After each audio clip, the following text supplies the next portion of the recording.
Welcome to WVU Marketing Horizons, hosted by Ruth Stevens and Cyndi Greenglass. We are grateful to WVU, who offers renowned online master's degree programs in marketing communications, and this series is presented by the Reed College of Media as part of their ongoing marketing series. Thank you for joining us today. Hi, Ruth. It's a beautiful day here in Chicago. How are things in New York? Little cloudy, Cyndi, but really excited to talk with you today. Me too. So I want to tell you, you know that I teach at West Virginia University as an adjunct, and as such, I've had the opportunity to meet some really interesting academics and educators at the university. And I had the opportunity to meet David Smith, and he's a teaching assistant professor at WVU in Reed College of Media. But what he teaches is multimedia storytelling, specifically in augmented and virtual reality to students across all different majors. And I was just really intrigued by it. And I thought, why don't we ask David to come and join us? In particular, he talks about mixed reality. Mixed reality, what's that? Well, I'm not entirely sure, but I think that it covers everything under as like an umbrella term, everything from augmented reality to virtual reality and everything in between. Cool. Well, let's get him in here. Yeah, so let's chat with David. Hello, David. It's a pleasure to invite you onto our podcast from beautiful downtown Morgantown, West Virginia, home of WVU Reed College of Media. Thanks for joining us today. How are you? Doing great, Cyndi. Great to be on here with you and Ruth. Hi, Ruth. Hi, David. Thanks for joining us. We had said on our podcast series, Ruth and I, that we wanted to explore marketing horizons, what's happening that's cool and interesting, and have cool and interesting guests with us. So thanks for being one of our thought-provoking guests today. Indeed. And can we start, David? So what is mixed reality? Ruth asked me, and I think it's somewhere along the spectrum between physical to digital and virtual. Did we get that right, David? Yeah, I think that's accurate. You can think of mixed reality as like a term that includes everything from augmented reality, virtual reality. On one end, you've got the brain-computer interface, with like plugging into the matrix, and on the other end, you've got reality, right? And in between, there's different levels of digital information overlaid onto the environment. It's probably helpful to think about it through, your user experience, maybe using your phone, right? So augmented reality includes everything from headset-based reality, like Microsoft HoloLens and glasses that you would wear, to phone-based AR on Snapchat and Instagram, filters on Snapchat and Instagram, TikTok, that kind of thing. VR, is a little bit further down that spectrum towards more immersion. So you would put on a VR headset. Headsets. Yeah, those things, right? Which everyone has either had a great experience or a bad experience with. But yeah, that's more immersive than AR. And, altogether, it's more about moving from, our traditional 2D screen-based experiences to more spatial 3D interactive experiences that take advantage of the world around us to overlay information that you would interact with, right? And I think that, looking at it from the perspective of brands, what people are most familiar with is phone-based AR right now. That's what people are using on social media, on apps, and even web-based augmented reality. Face filters, I'm sure everybody's used that, right? That's a good example. Right. Everybody from any age is using filters. But what's the marketing benefit to brands and companies with this stuff? Can you describe some of the applications? Yeah, sure. So the great thing about interacting with or using, AR on a phone is that, it's more about personalization of experiences.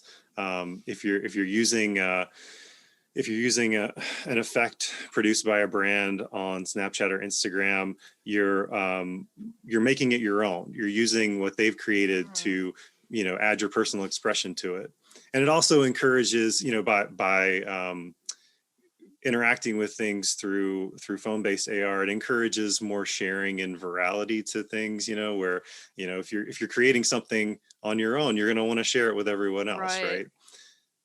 And there are applications, everything from simulating shopping experiences, or trying on clothes, changing your appearance in some way, whether it's like shoes, clothes, makeup. I know Sephora and other makeup brands have created makeup effects for Instagram and Snapchat that people can try on different lipstick colors or makeup colors, and wearing different kinds of glasses. I know Warby Parker has created an app that uses that. There are a lot of other examples, including like if you go to your Target app. I was just doing this the other day. I was looking for some new Adirondack chairs for, it's that season, right? We're looking to spring. Yeah. I pulled up the Target app, and I pulled up the chair that I wanted. And there was an example where there's a button to click and you can view it in AR and you can put it in your yard, right? Oh, and that's cool. great, viewing objects in space. IKEA was one of the first brands that started on that, but since then it's kind of standard in a lot of apps that sell furniture. Well, what's interesting is if you look at so many people are buying homes today, and with the pandemic, we've seen that there's a great interest in moving because you now can either from a lifestyle standpoint re-examine what it is that's important to you. Maybe you want to live somewhere else, or because we're all working much more remotely, there's a greater acceptance by our employers, right? So a lot of people are looking to move. And I've seen some very surprising stats about the number of people who are buying homes sight unseen, who haven't even walked through the house, haven't even gone to the location. Right. And this virtual reality, I don't know if you call it that, David, but you go to Zillow, you can go look at the home. You can literally do the 3D walk through it, 360-degree. I can walk through my house. And then they even have overlaid on them these planners where I can put my furniture in the rooms and I can decide whether or not my current furniture will fit. So think about how cool this is that has enabled us as consumers to make a massively large capital expenditure, complex purchase like a home, then map out how you would want to lay it out, then go to IKEA like you referenced, David, buy some furniture or anywhere else, lay it out and do an entire acquisition. And I did it all remotely and virtually. Yeah, that's really neat. And I also wonder if David has some ideas about where the technology might be evolving to. Yeah, I mean, I think that adding it really is about what you can provide to customers, not going beyond gimmicky examples like maybe a holographic concert that you could view in AR or VR, and moving towards things that that are more practical. But I mean, I think that moving beyond just phone-based AR, I think eventually, what companies like Apple, Samsung, and Snap are looking at is headset-based AR, where it would be more ubiquitous and in your face and on your face all day long. So the idea that people would wear headsets. Now, I'm kind of skeptical about whether people would wear AR headsets all day long and how they would overlay information. Yeah, And there's a lot of privacy issues there. And But Google yeah, Glass that's where. Google Glass didn't work out. Yeah, Google well Glass either. didn't work out. I think it was. There were a few reasons I don't think people were ready for it. So I don't know, but there's a lot of research going into that, and there are a lot of companies like Snap, companies like Apple, have poured a lot of research into the ecosystem, and when it comes to developing communities of creators and freelancers that are developing AR. and the hardware. I think it's probably it's going to be there. It's just a matter of like whether people will use those and actually wear headsets on their heads. It's about user experience, I guess. Right. Yeah, so what do you think is practical now when you say wearing them on your head? I guess, you know, that Google Glass was rather disastrous as a launch. It didn't really take off. But at the same time, I kind of hearken back to QR codes. Being a marketer, I can't, you know, kind of a false start, right? You know, they were so poorly conceived by us as marketers, and the technology was really early. So, my point of view on it, you know, But we had, they're finally coming into their own now. yeah. So, The why do you think applications that are working. happened?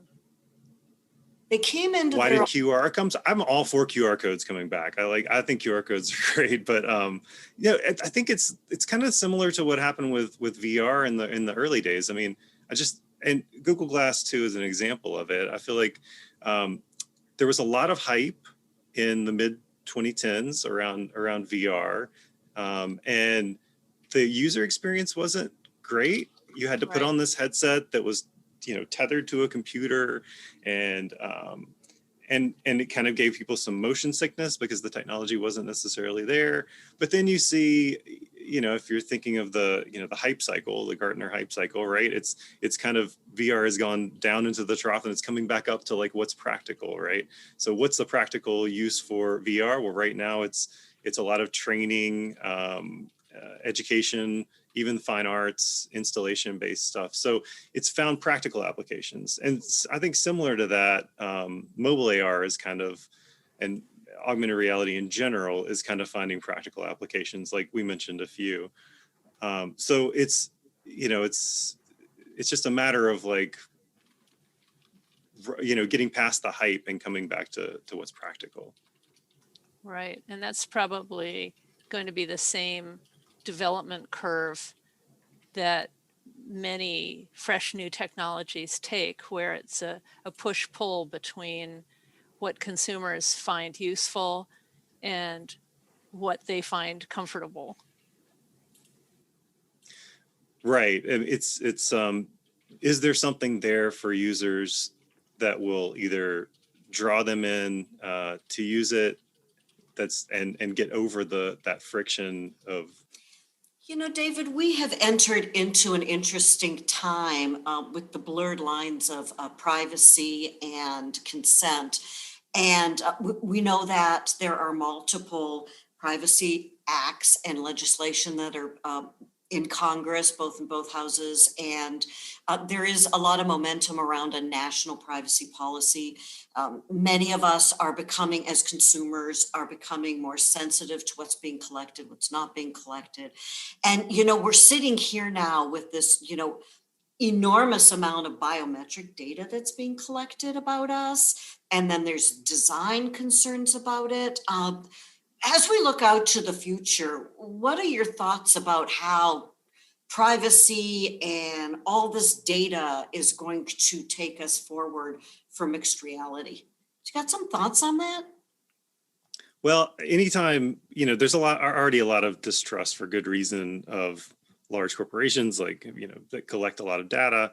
And then if you think about putting a wearable on your face that is maybe created by one of these companies, or you know, it collects data that's, you know, not only, you know, your own movements, but like it has cameras built in, and we're overlaying information onto your view if you're wearing glasses.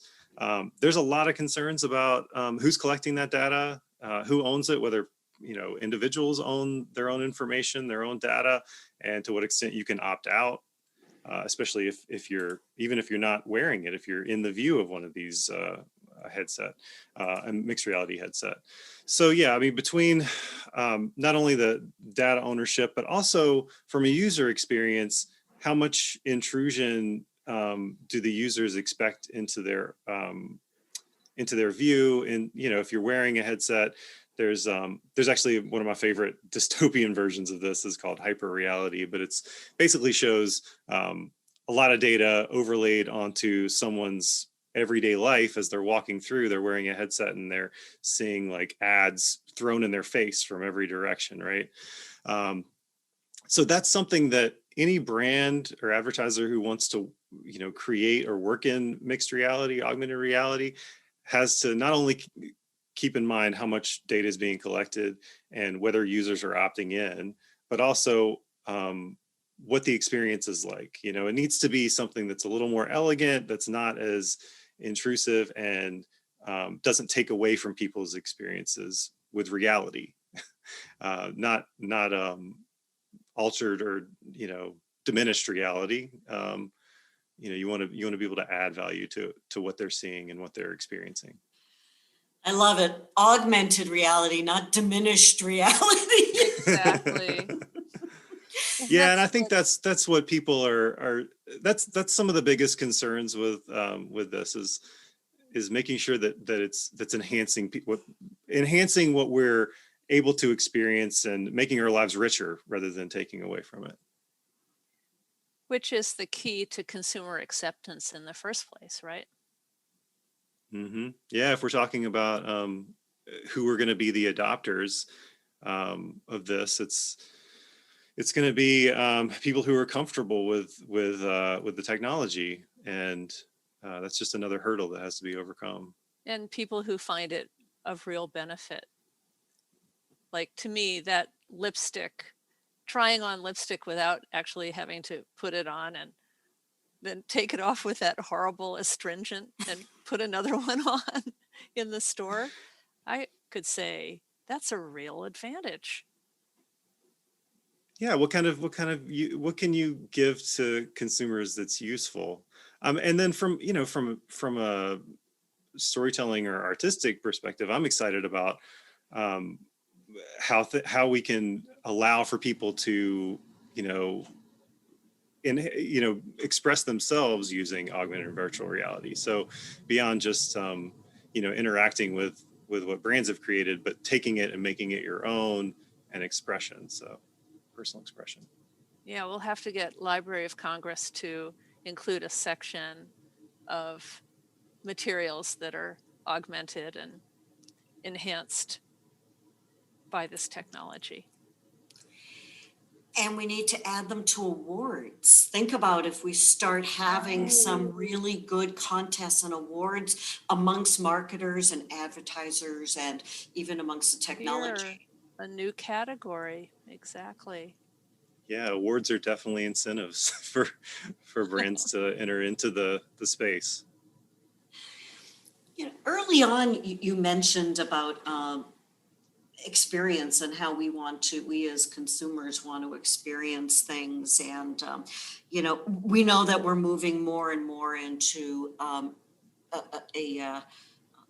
more active and engaged environment. We don't want to be passive bystanders anymore as consumers. Everything is active. We want to be involved with our brands, right? So let's think about where this could evolve into, right? We as consumers want to be part of sharing our experiences with each other. Look where I was when I had my bottle of Coke. Look where I was where I'm wearing certain products and brands and how we share them with each other. Now, how could we take this mixed reality into I'm creating the brand with you in this environment? I'm not sure where that thought's going to go, but I was just kind of wondering, because we'll no longer go back to sitting passively and watching it happen. It's going to be our experience, right? We want the adventure of one. How does mixed reality give me an experience one with my brand, my favorite brand? Well, I mean, I think it's a lot of the trend. It seems to me is giving a little bit more control to the user and to your audience, to personalize that. And that even if it's not like a carefully curated, perfectly presented ad that someone is creating from something that you've put out there, whether it's like a Sephora makeup effect or, a Gucci shoe try on effect or whatever. They're making it they're using it in their own way. So it's personalized. So yeah, I think that's probably key to this, to the whole idea of creating anything in augmented and virtual reality, or augmented and mixed reality, is that you're giving a lot of that experience, or giving a lot of that control to the user to kind of become an ambassador for your brand in a lot of ways. I also could see some new product development benefits here for brands, that as consumers are invited to add their own features or come up with applications that the producer had never even thought of before, that provides additional creative insight to developing new products or new features that will find success in the marketplace. Yeah, allowing them to remix it will give the brand, new ideas. Exactly. I think where you're going with that. Yeah. So David, thank you so much for visiting with us today and sharing your thoughts on augmented reality, virtual reality, and this new mixed reality, and helping us wrap our heads around this this new idea and thinking about where this could take us. And Ruth and I are going to chat a little bit behind your back about what we think this means, if you don't mind. And thank you for spending Thank some you time. so much. Yeah, thank you. Thanks for having me. This was really fun. Thanks. All right, bye. Bye. Bye. Cyndi, that was such an interesting discussion with Dave Smith. What a guy. I learned so much, and I was so interested in the potential of these new technologies. It really overcame some of my hesitation based on my personal experience with those heavy, ungainly virtual reality headsets. And I don't know if I mentioned to you, Cyndi, that just down a couple blocks away from me on 34th Street, there's one of those VR emporiums where you can pay $40 and spend a couple of hours with one of those things on your head. And just thought, ooh, what is the point? But now we have the makings of some really interesting marketing horizons with this stuff, right? Yes, I really think so. I am a little concerned, as I always have been, about whether or not this is going to get accepted. Like, would you wear one of them? What do you think? Is this something that you would put on your head? He mentioned about the phone application that it had started out with the social media, and it might start migrating more to these devices. What do you think? Would you ever use it? Well, doesn't it depend on the value? Like, is it making my life better? Is there convenience there? Is there some social benefit? And also the comfort and convenience of it. He was talking about possible wear it all day devices that are comfortable enough to just integrate into your entire waking hours. I mean, if that came about and it did something helpful for me, I could see it. I mean, 10 years ago, 20 years ago, did we ever think we would be walking around with little handheld computers in our hip pockets all day?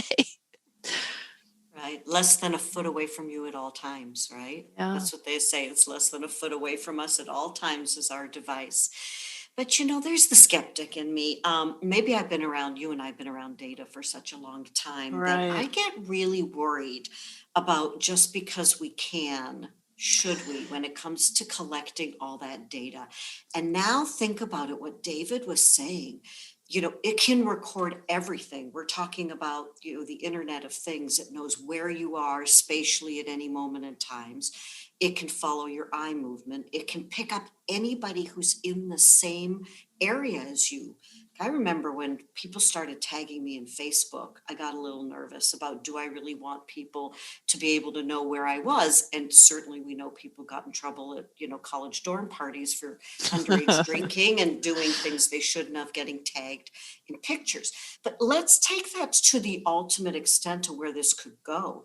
We're okay to give up our privacy for convenience, which works to our advantage for relevancy. But if I start finding out that anyone who may have these innocuous devices that look like glasses is capturing me in every moment, or if my moment of where I am is captured all the time, what does that do for data privacy and governance? Or am I really comfortable with it? Yes, only time will tell. I think the societal acceptance is what's going to be the ultimate source of a decision on this. The same way that all of the cool marketing ideas that we can come up with and have over decades as marketing professionals has to be acceptable by society, or we get shut down.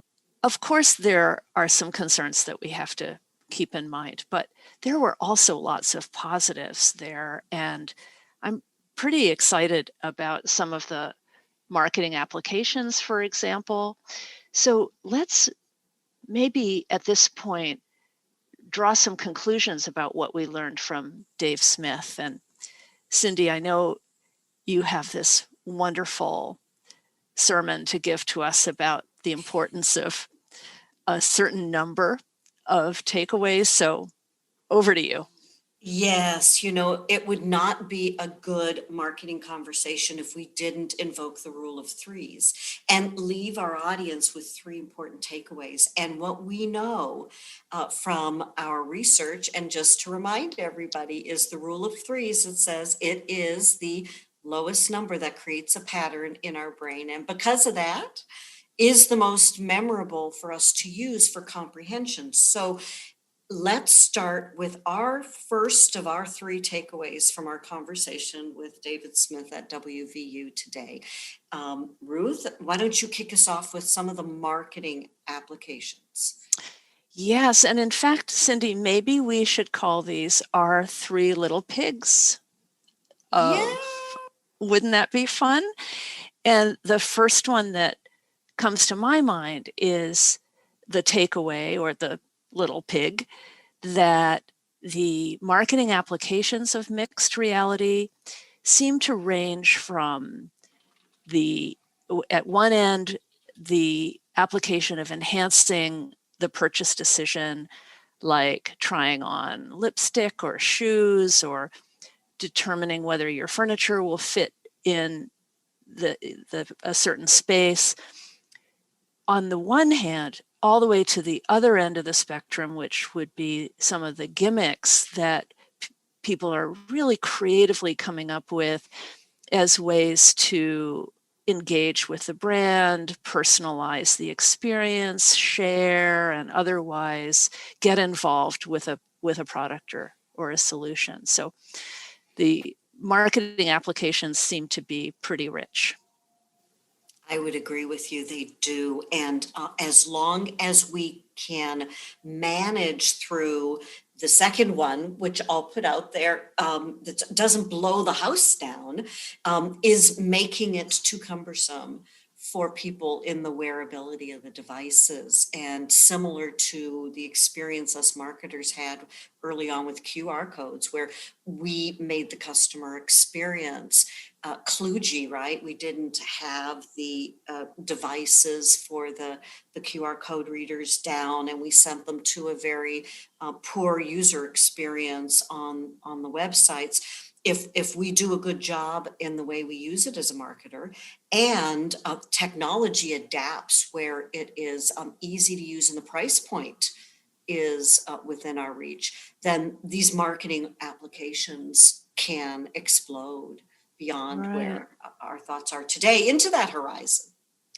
Yes, and speaking of the horizons. We learned from Dave Smith, and this might be our third little pig, that this augmented reality, virtual reality, mixed reality seems to be evolving from its existence today as phone-based, mostly camera forward phone applications, to the next iteration, which is likely to be some kind of headset-based augmented reality that we'll be able to wear all day, presumably comfortably. And there may be other marketing applications coming with such devices in the future. So something to consider and look forward to.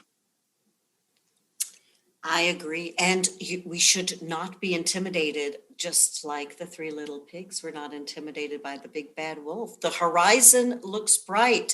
So we should venture out and explore more next time together, Ruth. And indeed, Cyndi, this has really been eye-opening, and I was so happy to meet Dave Smith and learn about this stuff, and can't wait to see where it goes next.